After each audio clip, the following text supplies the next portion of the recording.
Well, you've both talked a lot about vaccine efforts in your cities and how big a difference these outreach efforts made.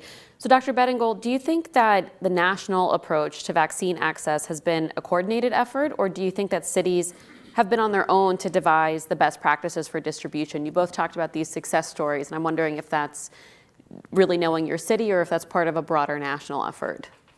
I think it's both. I think we've all learned through this process. I think there was a lot of focus on the federal level initially on these very large centralized vaccine distribution centers. And then we all kind of collectively learned from that there were real access problems with doing that. Real access problems with the online schedulers, with places people needed to drive to, with just the competition for scheduling those slots. And we've changed, and the federal effort has changed with that too. I think the worry right now, though, is, for the first time, at least in my memory, we said to everybody, regardless of who you are, where you're from, your insurance status, how much money you have, come. And if it's COVID, we'll treat you, we'll vaccinate you, we'll test you.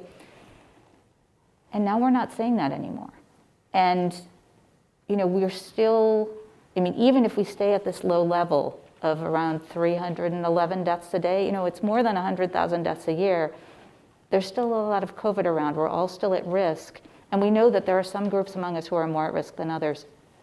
As we look at that federal effort, and I know there are people arguing against this, but pulling back from people who don't have insurance. What happens with Paxlovid access if you're uninsured?